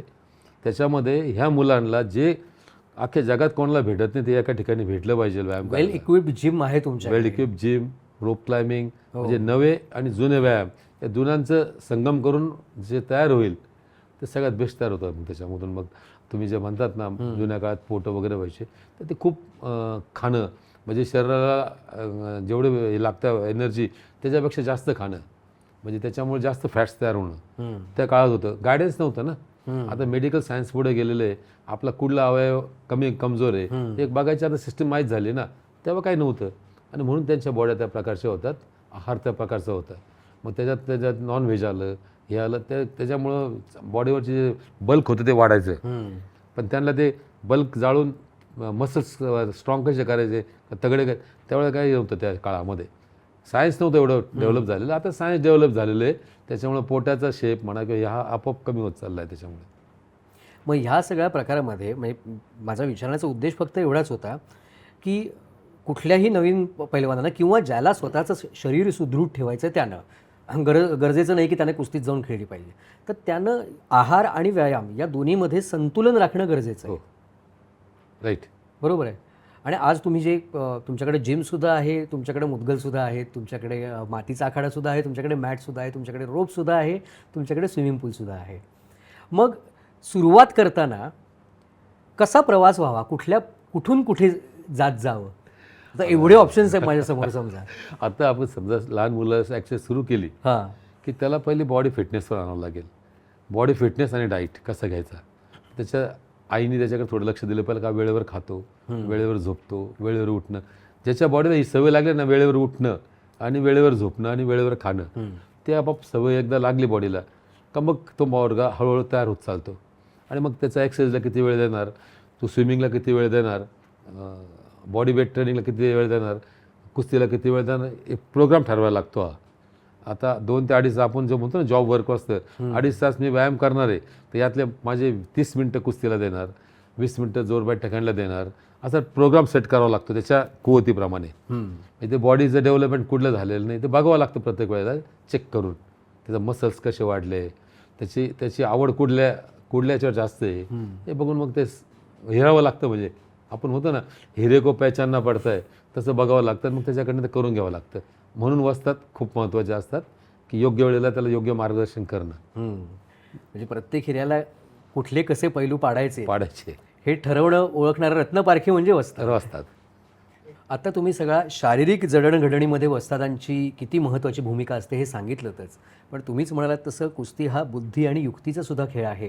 आणि शेवटी इतक्या आक्रमक किंवा इतक्या उत्कट खेळामध्ये अर्थात भावनासुद्धा तितक्याच उत्कट असतात.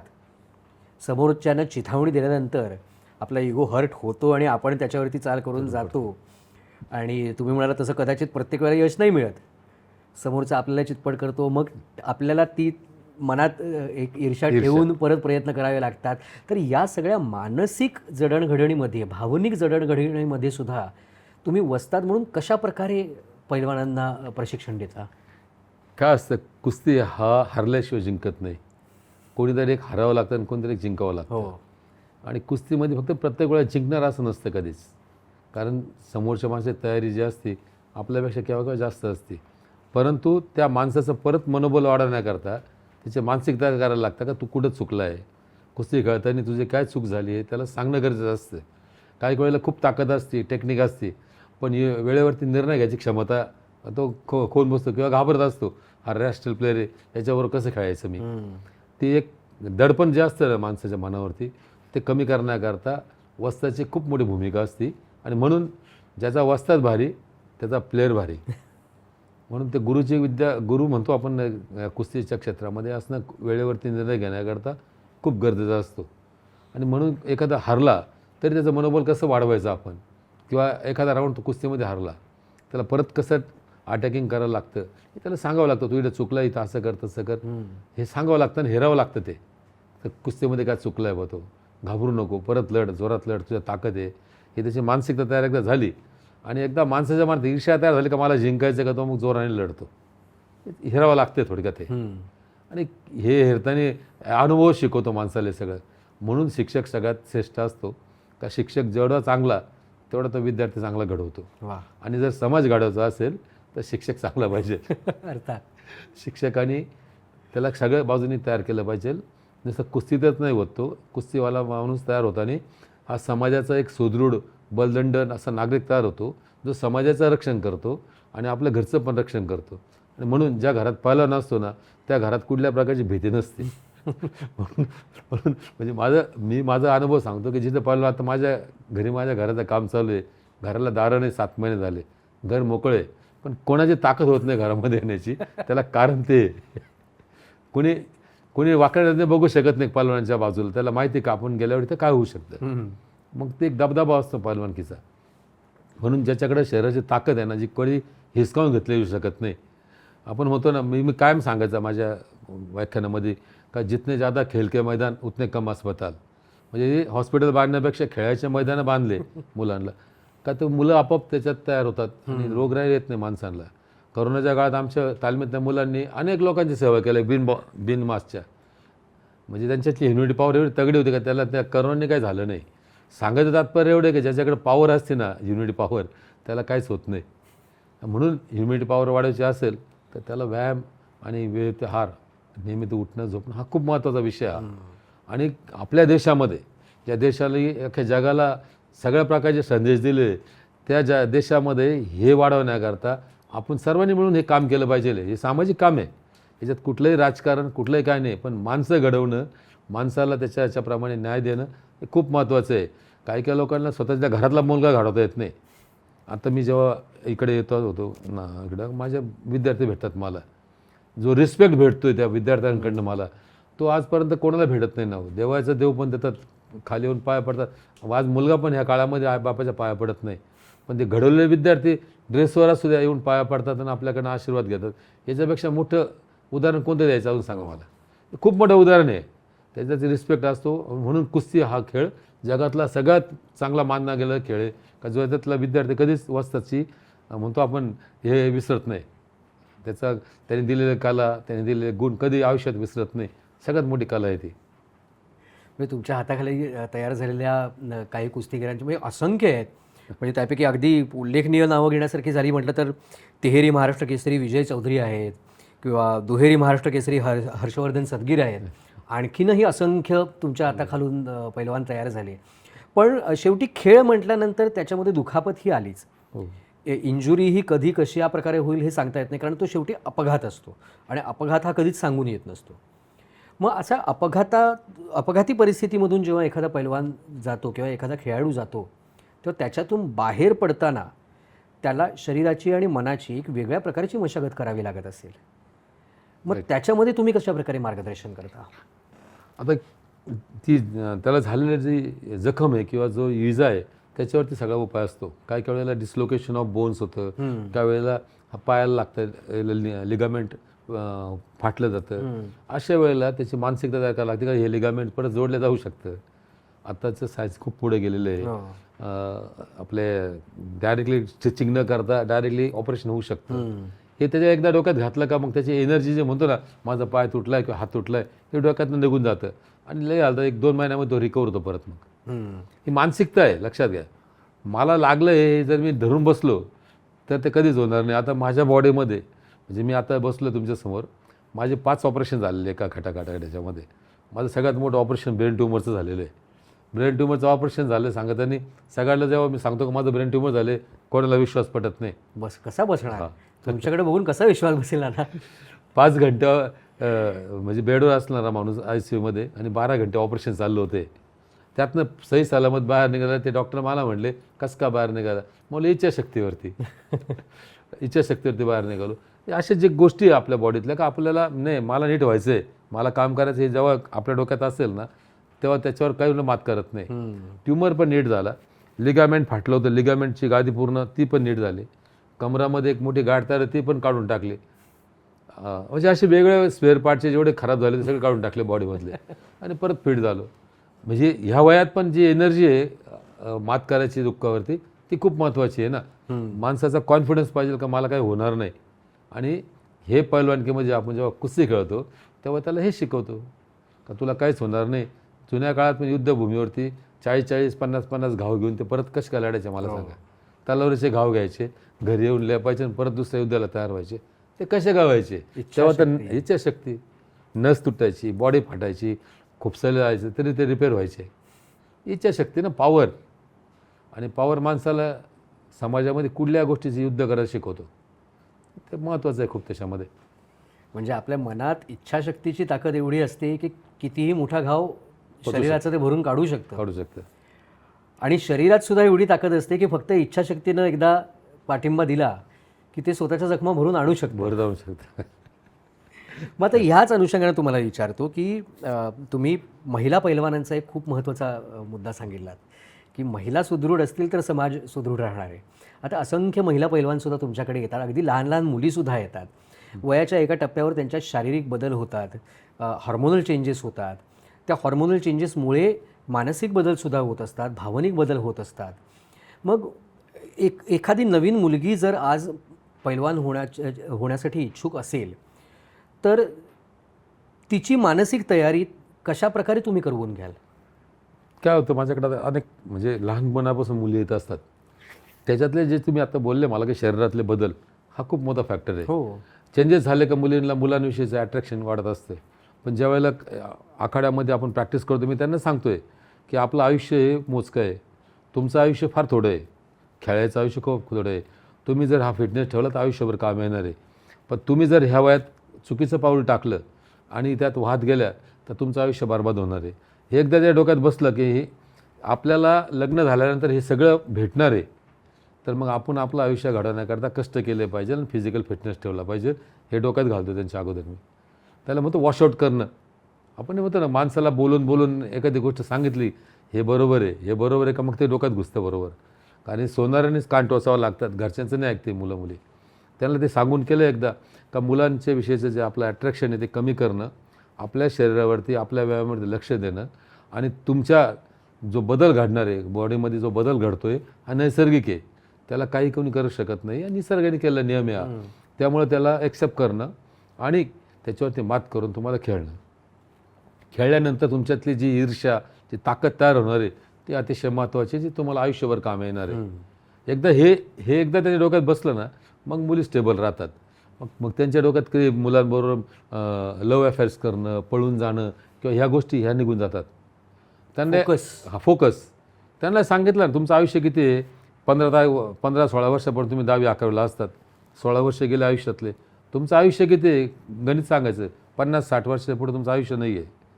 तुमचं लग्न झालं 25, आपल्याकडे लग्नाची पद्धत काय 18 वर्षाची पोरगी झाली लग्न करून टाकतात. मग तुम्हाला 3 वर्ष फक्त रात्र म्हणलं तुम्ही जर काही केलं नाही तर तुमचं लग्न होऊन जाईल. 18 लग्न झालं, 19ला एक पोरगं, 20ला दुसरं पोरगं, लाईफ फिनिश्ड. काय करणार? जर तुम्हाला स्टेबल राहायचं असेल आणि चांगलं जर हे करायचं असेल तर तुम्हाला स्टेबल राहणं गरजेचं आहे. एकदा ते सगळं डोक्यात भरू सांगितलं तर मुली स्टेबल होती. मग जे आईबापाचं म्हणणं आहे का ते सांगते नाही मला स्टेबल व्हायचं आहे, मला माझ्या पायावर उभं राहायचं आहे, मी शक्तिमानच होणार आहे मला. आणि त्यांच्या मानसिकता आता बदलायला लागली, मला जॉब करायचा आहे, मला ऑफिसर व्हायचं आहे. हे त्यांना जेव्हा सांगतो ना मी का तुम्हाला जगायचा समाजात तुम्हाला जर संघर्ष करायचा असेल तर तुम्हाला IAS IPS याच्या पोस्टचे मोठ्या मोठ्या ॲडमिनिस्ट्रेशनच्या त्या गेल्या पाहिजेत. मग आता ते तो बदल व्हायला लागला मुलींमध्ये. मग मुली आता त्याच्याकडं ॲट्रॅक्टिव्हली बघायला लागलेले आहे. हा बदल खूप महत्त्वाचा आहे. आणि जो त्या आईबापाचं नाही ऐकते घरी, पण इकडं त्यांना ते आपोआप ते म्हणतो आपण नाही का सांगितलं का ऐकतात बरोबर होते आणि मग ते सुरू होते ते चेंजेस. हा बदल आहे हा. जसं तुम्ही आता महिला पैलवानांबद्दल जे खूप महत्त्वाचे मुद्दे सांगितले की एकतर त्यांची मानसिकता, त्यांचा फोकस खूप छान राहतो. पण याच्या पलीकडे मला जाऊन एक अत्यंत सामान्य प्रश्न विचारायचा आहे की जे काही स्त्रियांच्या शरीरामध्ये हॉर्मोनल चेंजेस होत असतात, जे सातत्यानं होत असतात, ती नैसर्गिक सायकल आहे, त्याला काही आपण रोखू तरी शकत नाही आणि रोखूही नाही.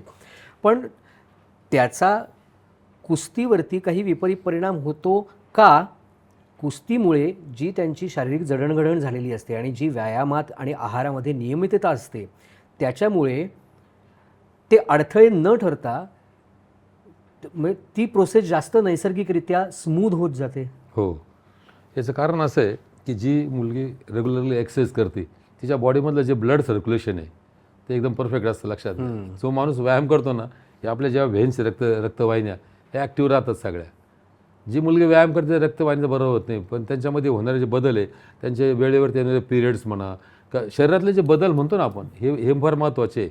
जे रेग्युलरिटी आपल्या याच्याप्रमाणे चालली तर ती मुलगी फिजिकली आणि मेंटली आपोआप फिट होते. आणि तिचं कसं वेळेवर झोपणं, वेळेवर उठणं, वेळेवर एक्सरसाइज, वेळेवर खाणं, ही एकदा बॉडीला सवय लागली का ती सवय ती घरी गेल्यावर पण लागते ना. मग सवय म्हणजे प्रॅक्टिस मॅन परफेक्ट.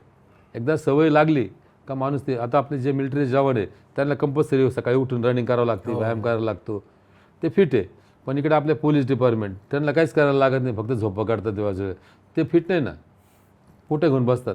मिलिटरी जवान त्याच्या उलटे बघा, ते कायम फिट आहे, त्यांना लढायला कायम जावं लागतं, कधी बॉर्डर जावं लागत सांगता येत नाही. मग त्यांना फिटच राहावं लागतं. ते नाही राहिले फिट ते बॉर्डरवर जाऊ शकत नाही. म्हणून हा फरक आहे. पोलीस डिपार्टमेंट, मिलिटरी डिपार्टमेंट, कुस्ती खेळणारी मुलगी, साधी मुलगी, हा खूप मोठा फरक आहे दोन्हीमधला. म्हणजे अशा कित्येक तुमच्या विद्यार्थिनी आहेत की ज्यांना तुम्ही तालीमसुद्धा दिलेली आहे, छान पैलवान म्हणून त्यांनी यश पण कमावलं आहे. त्यांची लग्न तुम्ही स्वतः कौतुकानं लावून दिलेली आहेत आणि लग्नानंतर सुद्धा म्हणजे मुलं झाल्यानंतर सुद्धा आज त्या परत येऊन कुस्ती खेळतायत. खेळताय काय काय मुली खेळताय कुस्ती म्हणजे मुलं झाल्यानंतर कुस्तीवरती काही विशेष परिणाम होत नाही. त्याची मानसिकता लागते मला करायचं म्हणून. कसं असतं आपल्या बॉडीमधले जे हार्मोन्स म्हणा, तो मनुष्य असो, मुलगा असो का मुलगी असो, एक विशिष्ट वयापर्यंत ती बॉडी एक तयार होत असते. आणि एकदा ते 20-25चा मुलगा झाला किंवा मुलगी झाली का ते हार्मोन्स फिट असतात, त्यात काय बदल होत नाही. शरीराची प्रक्रिया ही चालूच असते, लक्षात घ्या. हो, प्रक्रिया चालू असते, त्याच्यामुळे त्याच्यात नो फरक, त्याच्यात काहीच फरक पडत नाही. तुमचा आहार, तुमचा एक्सरसाइज, तुमचं सातत्य हे खूप महत्त्वाचं आहे. आणि त्याचा परिणाम आपल्या बॉडीवर दुसरा कुठलाही होत नाही. तो कधी खेळू शकतो. अनेक ऑलिम्पिक प्लेयर आहे, 2 त्यांचे मुलं आणि बायको कुस्ती खेळून ते ऑलिम्पिकचं गोल्ड मेडल घेतात. ते आपल्याकडचीच मेरी कॉम 2 मुलं घेऊन ते बॉक्सिंगला गोल्ड मेडल घेते. जिवंत उदाहरण आहे आता आपल्या भारतातलं. त्यामुळे काही विशेष फरक नाही त्याच्यावाला. आपलं कॉन्फिडन्स तेच सांगतो ना, मग इच्छाशक्ती लढायची. म्हणजे आता आपल्याकडे तर म्हणजे अगदी आत्ताची लेटेस्ट उदाहरणं घ्यायचं म्हटलं तर फोगाट भगिनी आहेत, साक्षी मलिकसारखी महिला पैलवान आहेत. त्यांनी जे यश मिळवलं त्यांच्याकडून प्रेरित होऊन नवीन पिढीमध्ये अनेक मुलं मुली तयार झाले, दोन्ही प्रकारचे पैलवान तयार होत आहेत. त्याच्या पलीकडे एक वेगळा एक जागतिक प्रभाव गेल्या काही वर्षांमध्ये जाणवू लागलेला आहे. तो म्हणजे एंटरटेनमेंट रेसलिंग, शोभीची कुस्ती म्हणू आपण त्याला, किंवा मनोरंजक कुस्ती, की ज्याच्यात विशेषतः नाव घेतलं गेलं पाहिजे ते म्हणजे अमेरिकेतल्या वर्ल्ड रेसलिंग एंटरटेनमेंट, जी आधी वर्ल्ड रेसलिंग फेडरेशन होती, WWF किंवा आत्ताची WWE, ज्याच्यामध्ये आपल्या भारतातून दलीप सिंग राणा म्हणजे द ग्रेट खलीसारखे पैलवान तिथे गेले. त्यांनी तिथे भारताचं नाव केलं. त्याच्यानंतरही अनेक भारतीय मल्ल तिकडे जाऊन त्यांनीही त्यांचं नाव केलेलं आहे. पण त्या प्रकारची म्हणजे तिथली कुस्ती ही रिझल्ट ओरिएंटेड, म्हणजे तिथले रिझल्ट ठरलेले असतात.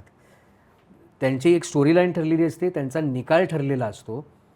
पण ते जी कुस्ती खेळतात, त्या रिंगमध्ये जी कुस्ती खेळतात, की त्यांचं म्हणणं असं आहे की ती कुस्ती खरी असते. आम्हाला हे माहिती असतं की 10व्या मिनिटानंतर हा जिंकणार आहे किंवा मला ह्याला जिंकू द्यायचं आहे, पण त्या दरम्यान जी आम्ही कुस्ती खेळतो ती कुस्ती खरीच असते आणि ती एकमेकांना सांभाळून आम्ही खेळत असतो. एकमेकांना इजा न होऊ देता जगाला दाखवण्यासाठी की बघा आम्ही किती छान प्रकारे लढतोय, हे अशा प्रकारे आम्ही खेळत असतो. तर हाही एक वेगळा कौशल्याचा भाग आहे. आणि म्हणजे ह्या प्रकाराकडे तुम्ही एक पैलवान म्हणून कशा प्रकारे बघता? म्हणजे हा प्रकार चांगला आहे कारण त्यानं ॲथलीट्सना खूप मोठ्या प्रमाणात पैसाही मिळतो, प्रसिद्धी मिळते. आता ग्रेट खलीसारखी आपण उदाहरणं घेतली तर त्यांनी तिकडून कमावलं आणि भारतात येऊन स्वतःच्या अकॅडमीज सुरू केल्या, ज्याच्यात नवीन मल्ल घडवायला सुरुवात केली आहे. मग या एंटरटेनमेंट रेसलिंग या प्रकाराकडे तुम्ही कसं बघता, की हा प्रकार असला पाहिजे, नसला पाहिजे? जी ठरवून केलेली खेळवलेली कुस्ती आहे, स्क्रिप्टेड कुस्ती म्हणू आपण, ती तशी असली पाहिजे, नसली पाहिजे? काय कशा प्रकारे तुम्ही याच्याकडे बघता? आता तो प्रकार जो आहे तो कमर्शियल प्रकार आहे. आता हा लोकांचा एंटरटेनमेंट म्हणतो ना आपण, खोटं खोटं युद्ध खेळणं, हो, आपण नाही म्हणतो छुटपुटची लढाई, तसा प्रकार आहे तो. म्हणजे लोकांना शो दाखवणं, मारणं, झोडणं, ते ॲक्च्युली त्याचा जे इफेक्ट जो आहे मारायचा तो नसतोच आहे. पण ते दाखवणं लोकांना, भासवणं लोकांना, त्याच्यापासून काय म्हणतो उत्तेजित करा, उत्तेजित करणं, काय अरे बापरे बहुत जोरसे मारा आहे, तो कमर्शियल प्रकार आहे. आणि तो आता आपल्या ऑलिम्पिक म्हणा किंवा याच्यात कुठेच नाही आहे. हा धंदेवाईक प्रकार म्हणतो आपण, ज्याला का आता कुस्ती सोडायची आहे किंवा काय पैसे पाहिजे, मग तो तिकडं वळतो आणि ते सुरू करतो. शेवटी डिपेंड्स तुमची मनाची मानसिकता काय आहे, पैसे कमवायचे, नाव कमवायचं आहे, काय करायचं आहे, तुमच्यावर डिपेंड्स आहे ते काय करायचं ते. पण आपल्या ऑलिम्पिकच्या याच्यामध्ये किंवा आपल्या कुस्तीच्या याच्यामध्ये ती कुस्ती खेळली जात नाही आपल्याकडे. ज्याला खेळायचं तो खेळतो, ट्रेनिंग घेतो, ते करतो, ते मग कमर्शियल बिझनेस तो. It is just like business.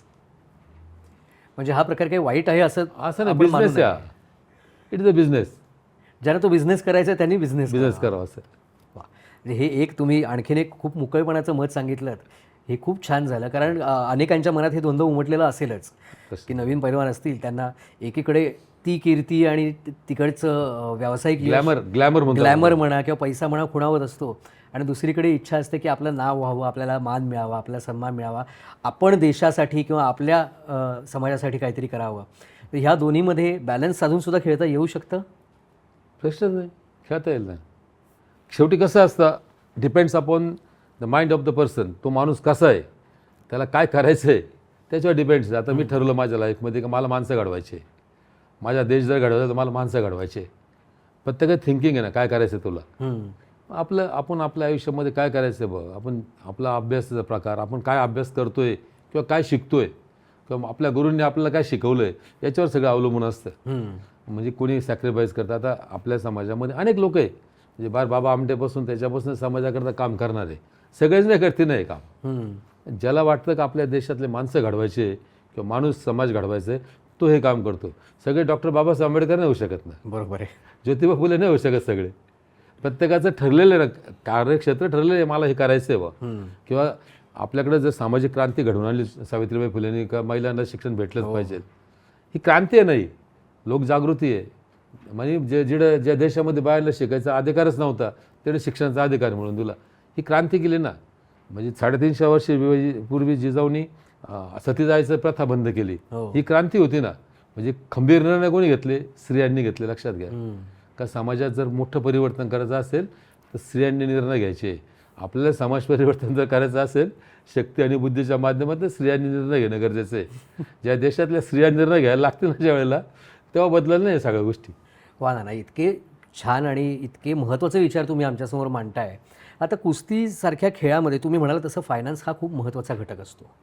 कारण कुस्ती हा काही स्वस्त खेळ नाही आहे. म्हणजे त्याच्यात बाकीची साधनं कुठली नसते. म्हणजे त्या खेळत असताना जरी कुठलंही बाकीचं साधन नसेल तरी त्याच्या मागची सामग्री खूप मोठी आहे. तर कुस्ती या खेळाला चालना देण्यासाठी आजच्या घडीला सरकारच्या अनेक योजना असतील, जनाधारसुद्धा असेल, तुमच्यासारखी काही मंडळी असतील जी स्वतःहून पुढाकार घेऊन नवीन मल्ल घडवण्याचं काम करतायत. पण त्या पलीकडे जाऊन आजच्या परिस्थितीमध्ये जनाधार आणि राजकीय आधार या बाबतीत काही गोष्टी आहेत का की ज्याच्यामुळे आपल्या पैलवानांची पुढची पिढी आणखीन चांगल्या प्रकारे तयार होऊ शकेल? आत्ताच्या म्हणजे मोकळीच बोलतो आता स्पष्ट. आत्ताच्या पोझिशनला असं झालेलं आहे की पैलवान एकदा तयार झाला की त्याला एखादा राजकारणी का खुराक पुरवतो आणि मग त्याचा तो वापर त्याच्या राजकारणाकार करतो. त्याचं फ्युचर घडवत नाही, पण त्याच्या ताकदीचा उपयोग त्याच्या पॉलिटिक्स करता करतो. आणि हे सगळ्यात घातक समाजामधलं हेच आहे का त्याच्या ताकदीचा उपयोग स्वतःच्या स्वार्थाकरता करतो, तो समाजाकरता नाही करत. आणि म्हणून कुस्तीमध्ये जे मुलं मी तेच सांगणार होतं मी आत्ता, तेच सांगायचं आहे मला की समाजामध्ये एखादा चांगला माणूस घडवायला खूप वेळ लागतो, पण तो खराब करायला वेळ लागत नाही. आणि आपलं दुर्दैव असं आहे की आपलं शासन ह्या खेळाडूंवरती, ह्या खेळाडूंना जे त्यांची सिक्युरिटी म्हणून जॉब देणं, त्यांना त्यांचं फ्युचर घडवणं, त्यांना इन्शुरन्स देणं, त्यांना खुराकाकरता आता बाकीच्या देशामध्ये लहानपणापासून मुलं दत्तक घेतं गव्हर्नमेंट, त्यांना सगळं खर्च गव्हर्नमेंट करतं. पण आपल्या देशामध्ये सगळ्यात जास्त टॅक्स पेयर आपण आहे, पण आपल्या मुलांवरती किंवा आपल्या समाजावरती शासन कुठल्याही प्रकारचा सिक्युरिटी म्हणून खर्च करत नाही. हे दुर्दैव आहे आपल्यावालं. आता हे त्याला कारणीभूत राजकारणी असतील, पॉलिटिशियन असतील, शासकीय अधिकारी असतील का जे हे घडून देत नाही आहे समाज परिवर्तनाची लाठी. परंतु आणि अशा लोकांना वर्षानुवर्ष तशी सिस्टीम चालवायला निवडून देणारे आपणच जबाबदार आहोत. तेच सांगतो ना. मग त्याचं कारणच सांगतो मी की एकदा माणूस त्याच्यात पडला की त्याचं एज्युकेशन वाढून द्यायचं नाही. दारूबंदी खातं आहे पण दारू चालू ठेवायची.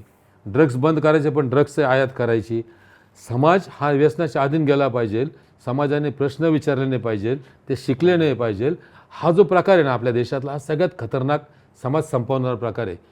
पण जे स्वप्न छत्रपती शिवाजी महाराजांनी बघितलं होतं समाज घडवण्याचं, ते कुणी बघायला तयार नाही आहे. प्रत्येकजण स्वार्थाने पद छेडलेलं आहे.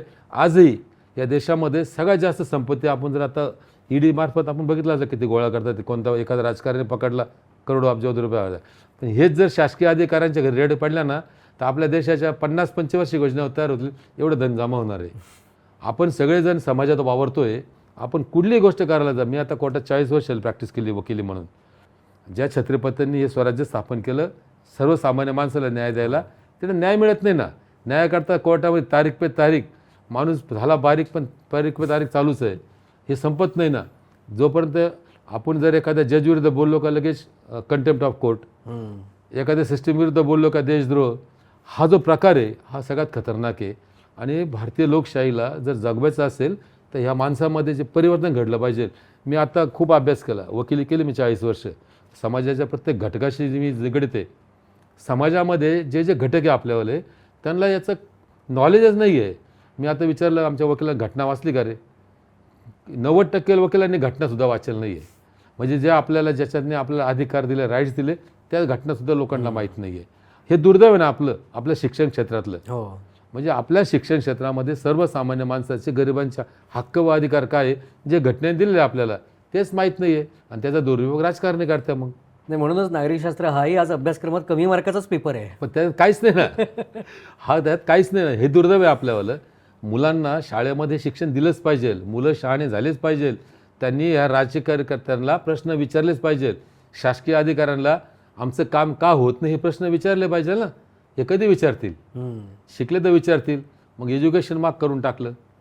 एज्युकेशनला ॲडमिशनला मी जेव्हा लॉ केलं तेव्हा बळच सांगायचं लॉ करा म्हणून. आता ते तुमच्या नेफच्या वगैरे परीक्षा टाकल्या.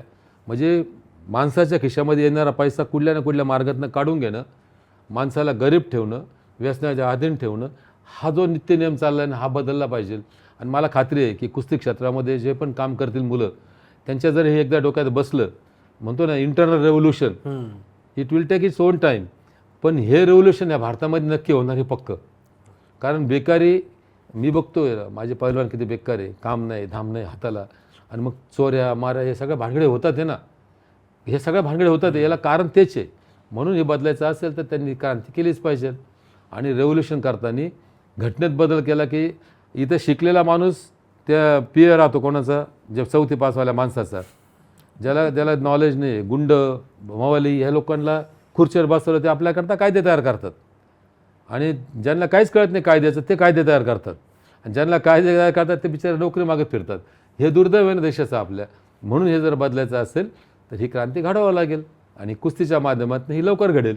वा, आत्ता तुम्ही व्यसनाधीनतेचा एक उल्लेख केला. त्यावरून अचानक मला हा प्रश्न आठवला की स्पोर्ट्समध्ये आणि खास करून कुस्तीसारख्या खेळामध्ये ड्रग्ज हाही एक खूप महत्त्वाचा फॅक्टर येतो की पेन किलर्स, जी काही इजा होते त्याच्यावरती मात करण्यासाठी पेन किलर्सचं कन्झम्शन करणं, मग हळूहळू त्याच्यावरती डिपेंडंट होत जाणं किंवा शरीर सौष्ठवासाठी स्टेरॉइड्सचा अतिवापर करणं. तर ह्या सगळ्या गोष्टींबद्दल ह्या सगळ्या गोष्टींकडे तुम्ही कसं बघता आणि तुम्ही तुमच्या शिष्यांना किंवा तुमच्या पैलवानांना किंवा पुढच्या पिढीला सुद्धा त्याच्याबद्दल काय सांगाल की कसं त्याच्यापासून दूर राहावं आणि मुळात का दूर राहावं? आजच्या जमान्यामध्ये आपलं शासन ज्या गोष्टीवरती बंदी आणायला पाहिजे ते बंद करत नाही आहे, ते मोकळं सोडतं आहे. माणसांवरती त्याचे परिणाम झालेच पाहिजे असं शासनाचं धोरण आहे. धोरणच त्यांचं तसं आहे. त्याचं कारण असं आहे की स्टेरॉइड, ड्रग्स हा जो प्रकार आहे हा अतिशय भयंकर आहे, जो माणसाला टोटली आयुष्यातून उठून टाकतो. अनेक बॉडी बिल्डर, अनेक कुस्तीगीर हे मेले त्याच्यापायी. स्टेरॉइड हे जीवनाला हानिकारक आहे. माणूस माणसात राहत नाही. मुलींनी जर घेतलं तर मुलगी म्हणून राहू शकत नाही, इतकं खराब त्याचे असर आहे बॉडीवरती. आणि हे बॉडीवरती असर ज्या औषधाने होतात किंवा ज्या ड्रग्सने होतात ते कोण आणतं इथे, कोण पुरवतं? जर पोलिसांकडे तक्रार द्यायला का ते म्हणते याचा कायदाच नाही आमच्याकडे. अहो हे जर तरुण पिढी जर आपण वाचवली नाही, या ड्रग्सच्या अधीन केली तर समाज बदलल कसा? याला पोषक हे गव्हर्नमेंटच आहे ना. माणसाला व्यसनाधीन करणारं शासनच आहे. मी आता तुम्हाला सांगितलं दारूबंदी खातं आहे, दारू चालू आहे, फूड अँड ड्रग्स आहे, भेसळ चालू आहे, सगळीकडे भेसळीचा माल भेटतो आहे. आपण मुंबईमध्ये आता मिठाई घ्यायला गेलो, आता गणपतीच्या काळात तुम्ही बघा सगळा खवा भेसळ कुठून येते? सगळं भेसळीचा माल येतो आहे ना. सगळ्या शरीरावर परिणाम त्याचाच होतो. आपल्या माणसांना जिवंतपणे मारणं, भेसळ करणं, त्याला शिक्षा काहीच नाही ना. अनेक लोक, तुम्ही 100 रुपये चोरी केली तुमच्यावर गुन्हा दाखल होईल, तुम्ही 100 कोटी घेऊन पळून गेला तुमच्यावर काहीच होणार नाही. हा आपल्या देशातला कायदा आहे. तुम्ही एक मर्डर केला तुम्हाला जेलमध्ये जावं लागेल, पण भेसळीने हजारो लोकांचे मारून टाकले काहीच होणार नाही. भेसळ करून लोकांचा जीव घेणाऱ्या लोकांवरती कुठलेही कायदे करायचे नाही, त्यांना मोकळं सोडायचं. आणि जे लोक इमानदारीत काम करतात त्यांच्यावरती केसेस भरायच्या, भुकानी मारून टाक त्याला. हा जो डिफरन्स आहे हा खूप खतरनाक आहे. त्यामुळं आयुष्यामध्ये फूड ड्रग्स जे म्हणतो आपण आता ते सांगितले, स्टेरॉइड, पेन किलर हे शरीराला सगळ्यात जास्त हानिकारक आहे. ते कुठल्या प्रकारे घेतले नाही पाहिजे. त्या घेतल्याने शरीरावरती त्याचे दुष्परिणाम होतात. किडनी गायब होती, बॉडीवरचे जेवढे पण आपले अवयव, किडनी, लिव्हर हा जो प्रकार आहे हा खराब होतो. कारण शरीराच्या क्षमतेपेक्षा जास्त ते एनर्जी क्रिएट करतं आणि बॉडी खलास करतं. गुरु जर चांगला नसला काही असे घडतात ते. म्हणून या सगळ्या गोष्टीमध्ये गुरुचं ज्ञान हे खूप महत्त्वाचं आहे. म्हणूनच गुरुला आपण सगळ्यात मोठं स्थान देतो.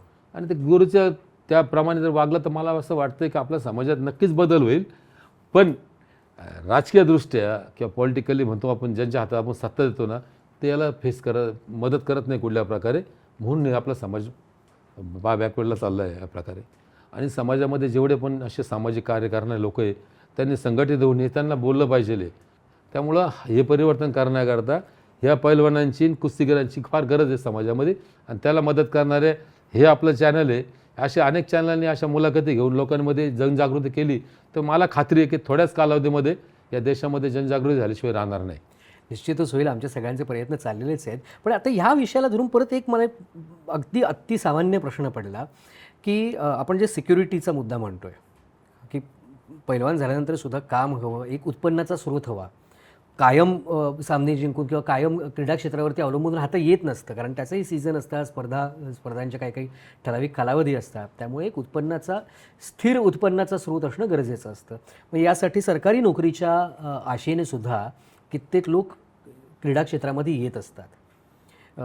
तुम्ही एक सर्टन लेवलचं काहीतरी महारत हासिल केल्यानंतर किंवा एका सर्टन लेवलला तुम्ही कर्तृत्व दाखवल्यानंतर तुम्हाला सरकारी नोकरीसाठी सुद्धा संधी मिळू शकते. म्हणून आपल्याकडे भरपूर नवीन खेळाडू तयार होत असतात. आता अर्थात आपली लोकसंख्या एवढी मोठी आहे, जगातली सगळ्यात मोठी लोकसंख्या असलेला देश आपला आहे, त्या मानानं आपल्याकडे ह्या सरकारी नोकरीच्या संधी किती प्रमाणात उपलब्ध आहेत आणि शहाण्या माणसानं उद्या या क्षेत्रात म्हणजे क्रीडा क्षेत्रात पाऊल टाकताना फक्त सरकारी नोकरीच्या आशेवरती कितपत अवलंबून राहावं? नाही, आता याच्यात 2 प्रश्न महत्त्वाचे आहेत. आपण सांगितल्याप्रमाणे प्रत्येकाचं थिंकिंग म्हणतो ना आपण वैचारिक पातळी, मला गव्हर्नमेंट सर्व्हिस वगैरेची आहे असं ठरवले सगळेच नसतात ना. हजारामध्ये 4-5 किंवा 10 लोक असे असतात का मला जॉब करायचा म्हणून सांगतात. शेतकऱ्याचा मुलगा असतो तो शेतीच करतो चांगल्या प्रकारे, लक्षात घ्या. परंतु शासनाकडं ह्या मुलांना सपादून घेणं किंवा ह्या मुलांना डेव्हलप करण्याकरता कुठली योजना नाही आहे. जे मुलं मग जो पोलिसांच्याकडे किंवा बाकी फॉरेस्ट डिपार्टमेंट असेल किंवा बाकी ह्याच्यामध्ये स्पोर्ट्स कोटा आहे, तो भरत नाही ना, तेच सांगतोय मी. तेव्हा भरण्याकरता खूप आम्ही संघर्ष केला का 5% जो कोटा आहे स्पोर्ट कोटा तो भरा म्हणून. तो भरत नाही. त्याच्यातून त्याचं मोठं करप्शन होऊन त्याच्यात जे स्पोर्ट्समन आहे त्यांनाच भरती करतात ते. मग तो कोटा भरला जात नाही ना. 5% जरी कोटा भरला गेला स्पोर्ट्समनचा तर हे जे खेळाडूंची रांग लागेल तुम्ही बघायला लागलं तर काय होईल ते. तो भरला जात नाही ना. तो भरला गेला असता. आता पोलीस डिपार्टमेंट आहे, याच्यामध्ये समाजावरती कंट्रोल करणारा माणूस पाहिजे. तुम्ही जर ते 25 म्हणजे त्याचं वजन नाही किंवा पर्सनॅलिटी नाही नसणारे पोलीस आणि बॉडीने फिट नसणारे पोलीस, यात फरक आहे का नाही. याला फिटनेस, ह्या पोलीस डिपार्टमेंटचे मी सगळे बायलॉज वाचले. यांना कंपल्सरी फिजिकल फिटनेस आहे, यांना फिटनेस अलाउन्स आहे, पण यांचं फिटनेस कधी कोणी बघत नाही. पोलिसांच्यापेक्षा जोरांनी चोर पळत्या, त्यांना पळतासुद्धा येत नाही, अवस्था अशी आहे. यांच्याकडे बघायचं कोणी. आपण CPला सांगितलं का यांचं फिटनेस बघा, शासनाचा आदेश नाही. आणि ह्या पोलिसांना म्हणजे समाजाचं रक्षण करण्यापेक्षा हे यात्रा मिनिस्टर याच्या दर्शनाच्या काळामध्ये सगळे अटकलेले डिपार्टमेंटना कोणाकरता खर्च होतोय. एक मिनिस्टर आला का 200 पोलीस त्याचा बंदोबस्त करता असतात, पण एखाद्या माणसाचा मर्डर झाला का चौकशी करता 2 पोलीस लवकर हजर होत नाही. हे दुर्दैव आहे आपल्याला ना. म्हणजे जो उपयोग समाजाच्या रक्षणाकरता केला गेला पाहिजे, लोकांच्या पैशातनं होतो तो उपयोग स्वतःच्या रक्षणाकरता करतात. हा फरक आहे त्यातला. जॉब लावत नाही. चांगला मुलगा असला जॉब नाही लावणार. तू माझ्याकडे ये, तुला मी मानधन देतो, माझ्याकडे राह, आणि मग त्याचे पाठराखण कर. म्हणजे एक तुमच्या मागं 4 बॉडीगार्ड फिरले का तुमचं वजन वाढलं, याच्याकडे 4 माणसं म्हणून करणारे. हा फरक आहे. चांगला माणूस त्याचं गुडविल तयार झालं का त्याला मोठं होऊन देत नाही कधीच. हा आपला दोष आहे ना. जुन्या काळात असं नव्हतं. शिवाजी महाराजांच्या काळात मी सगळं वाचला इतिहास. जर चांगला मुलगा दिसला का त्याला लगेच सैन्यामध्ये भरती करायची आणि त्याला सुभेदार पदवी द्यायचे. तो किल्ले जिंकायचा. इकडे त्याला सुभेदार नाही बनवते, बॉडीगार्ड बनवायचं स्वतःचा. हा फरक आहे याच्यातला. आणि राहिला प्रश्न सरकारी जॉबचा, तर शासन 5% कोटा अजून देत नाही आहे पूर्णपणे. खूप खूप प्रॉब्लेम्स त्याच्यामध्ये. ते म्हणतो किंतु आणि परंतुमध्ये नाही का अटकून ठेवलेलं सगळं. म्हणजे असं वाटायला का ब्रिटिशच्या काळात बरं होतं का एखादा चांगला खेळणार असला तर ते मानधन तरी द्यायचे आणि ठेवायचे. आपल्या याच्यामध्ये तसं नाही आहे.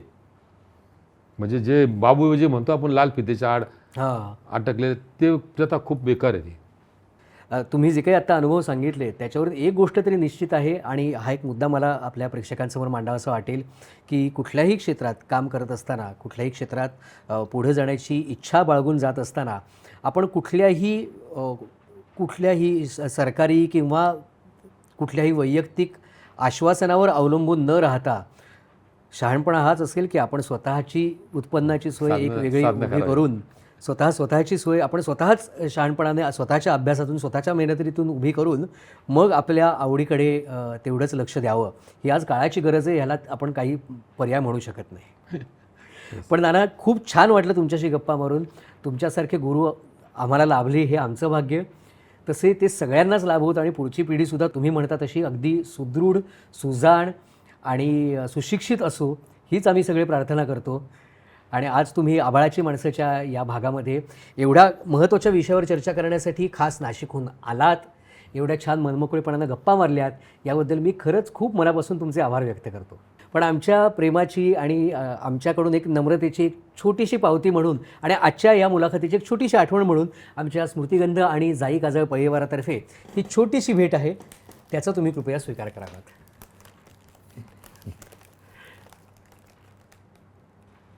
तर मंडळी, आजचा हा भाग तुम्हाला कसा वाटला या तुमच्या प्रतिक्रिया तुमच्या कमेंट्समधून आमच्यापर्यंत निश्चित पोहोचवा.